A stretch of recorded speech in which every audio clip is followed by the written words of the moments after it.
Hey everyone, thank you for listening to Communicate 101 Speaking Writing Tips, your podcast channel for effective communication skills. And I'm your host, Sarika Singh. On this podcast, I talk to you about becoming an effective communicator in life, be it branding, communications, how to pitch to clients, creative writing skills, how to speak, when to speak, tips to avoid and handle those goof-ups, how to break the ice and start conversations, and everything around this topic that walks through my mind. This episode begins. Last Tuesday, I had this energy-packed online workshop with a group of smart sales professionals of a multinational company. So we had this very stimulating debate, and I thought, let me share it with you. So the argument was that in any relationship, after the initial small talk, who's actually responsible for continuing the conversation? We discussed different groups of people, different types of conversations between different groups of people. And there were some very interesting revelations.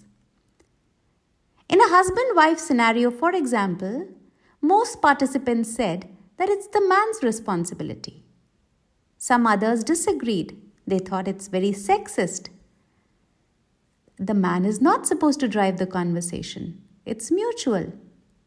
In a client-seller scenario, most of the people agreed that it's the seller's responsibility. I guess that's right because customer is king, right? Now in the workplace, like your office, whose responsibility is it? What do you think? Because in my workshop, most participants said it's the boss's responsibility, the manager's responsibility. He wants the deliverables, so he's responsible. Some others said, no, why should he be responsible? What do you think? Because there was no consensus there. So think about it. Typically, if you ask me, and I'm not the deciding authority, but I don't believe anyone is the boss or the junior in a conversation. I believe everyone is in a leveled play field and everyone gets to do the batting sometimes, the bowling sometimes, even play the referee sometimes. At times, I would say that in a conversation, the person who greets first is usually responsible for the actual conversation. So when you start the conversation and say, "Hi, how are you?" the responsibility is usually yours. For me, that's a given. Of course, the custom is also to return the rhetoric and say, "I'm good, and you?" That's about it. Now, I often get asked, how do you continue this "Hi, how are you?" What happens next? So there are many ways you can talk about it. You can talk about how you are in detail. The onus is still on you because you're the one who started the process. You're the one who said, "Hi, how are you?" Having said that, there could be times when you actually don't have anything to say. You draw a blank. In such a case, I would suggest just play along. Don't take it too hard. You can even turn the rhetorical question into an actual one. Why don't you genuinely ask? Why don't you genuinely say, "Hey, that's great. So how are you managing without the driver?" Or, "How did your vacation go?" Just ask a genuine question. Whatever circumstances justify your concern, but it's worth a shot. That pushes me to ask you the question. Suppose you have a guest over at home. As a host, is it your responsibility? Or is it the guest's responsibility to continue the conversation? While you keep thinking about this, let me remind you, last week we were talking about how to continue conversations, and in the last episode I shared an exercise which I hope you practiced and enjoyed and found effective to learn how to continue a conversation. Remember the catch method? A big thank you to those who connected with me via messages and emails to share your feedback, because your feedback really helps me in my research. As promised, this week I'll share another great strategy, followed by the third one, the last one, the following week. Using these strategies, and I don't want to call them tricks because that sounds a bit shifty.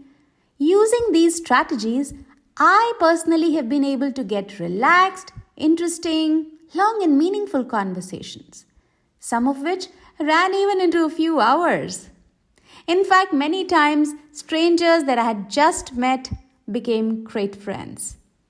For example, my last few podcast interviews happened with some US-based hosts, and I had not met these people online.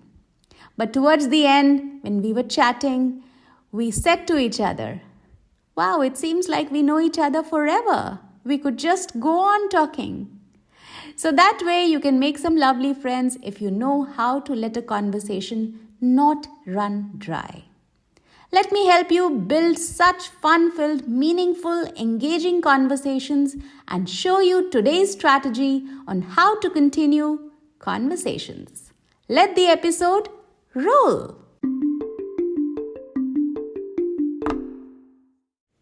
Research suggests that humans can detect disinterest or distraction in as little as 17 milliseconds, which means that somebody can figure out whether you're disinterested in them or you're distracted in as little as only 17 milliseconds.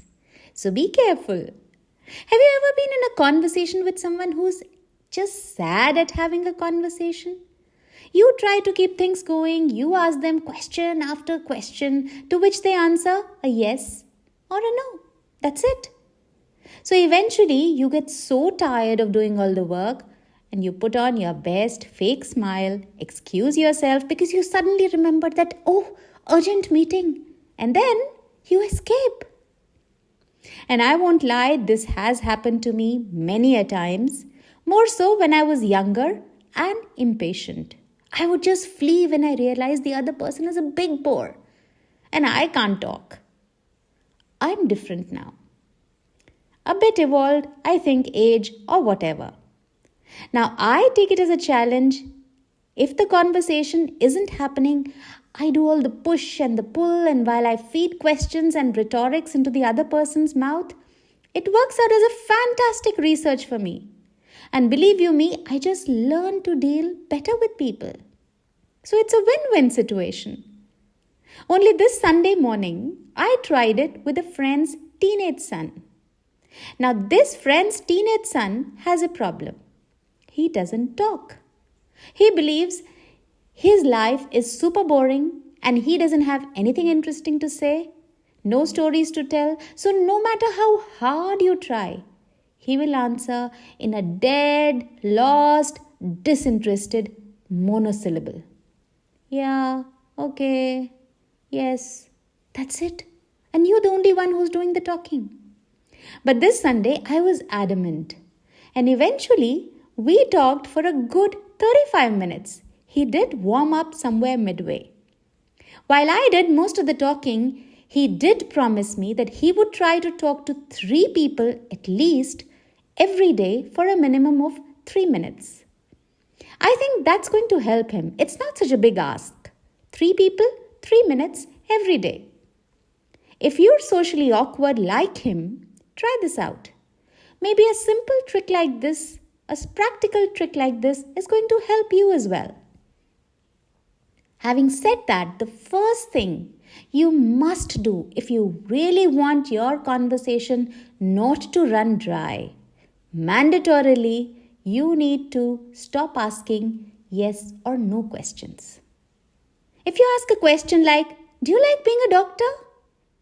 the other person is going to say yes or no, right? Then what? My teacher in high school taught me this years ago and it's kind of stuck with me always. I'm going to share her advice with you.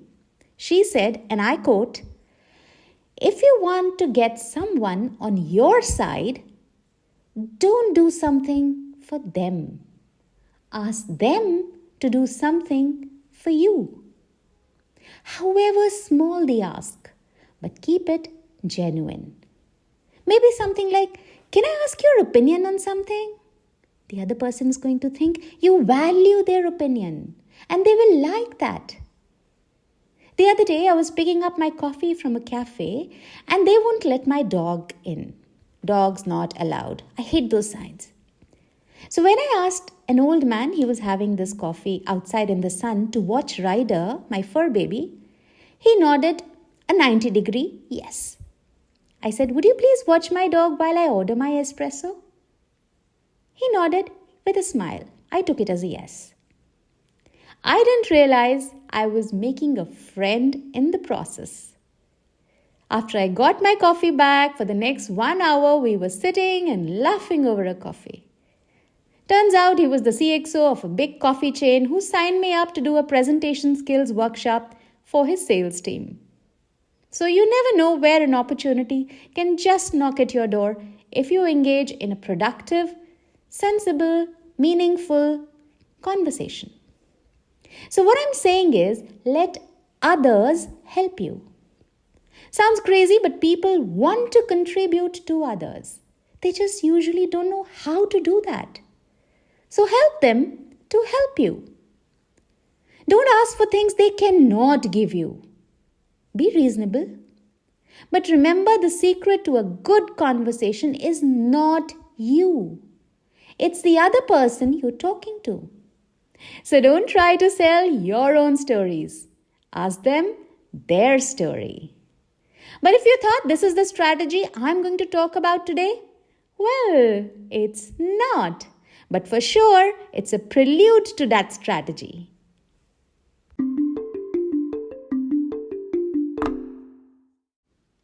Some experts suggest, and I agree with him, that one should ask questions to continue conversations.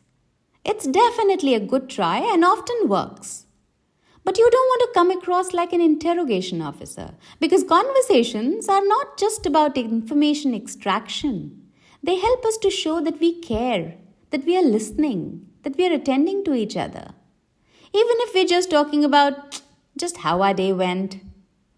So if you really want to make an impact and convey to the other person that you really like him or her or are really interested, follow the method I'm going to share now. I call it the deep dive method. Ask the person what no one had asked him. And you do it by diving deep, real deep. Let me explain. So everyone must be asking him standard questions like, so what do you do? Where do you live? What food do you like? Instead of these boring, run-of-the-mill questions, answers to which you'll never remember, follow the deep dive method. By this I mean, leave behind the shallows of small talk and dive deeper. Do this after the initial small talk. Ask something like, which is the one thing that you just have to do every day? Or which is the one thing that you want to master? This conveys that you're deeply interested. It also conveys authenticity. And when you're doing that, remember, nothing, absolutely nothing kills a conversation faster than that face which says, I'm waiting for this conversation to be over. So you better look interested, genuinely interested. Make sure you're alert, curious, and keen. After all, you're trying to build a connection, right? And this deep dive strategy will help you do just that. There's no need to look in the eye or nod vigorously unless you really mean it. I mean, just look at them, look in their direction, not at your phone when asking that deep question. When a conversation allows you to better understand something important about yourself, the other person, or the world, that's when it becomes meaningful. So ask those deep questions, but remember, don't ask personal questions. Don't make him uncomfortable. Genuine, deep questions. You can ask open-ended questions. They are great. They create ripples in a conversation. So pick up from what they're saying. Take the conversational cue. Lead to something bigger. Keep increasing the diameter of that ripple. For example, if you're talking to a new acquaintance, maybe a deep question like, what is the one food that is cooked in every household of your hometown? Slowly you can start talking about their traditions, the cultures, and so on and so forth. So dive deep and find meaningful, engaging, continuous conversations that are fun. Don't forget to practice this strategy and message me in the comments. I'm going to see you next week with the final super cool strategy to master the art of continuing conversations the smart way.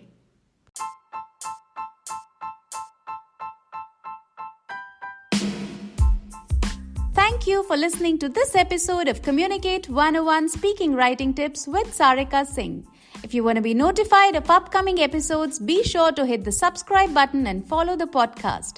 I'll be back to share more stories, more life experiences, and more communication tips every Friday. If you want to reach me or connect with me, just put your comments in the comment box below or mail me at info@sarikasingh.in.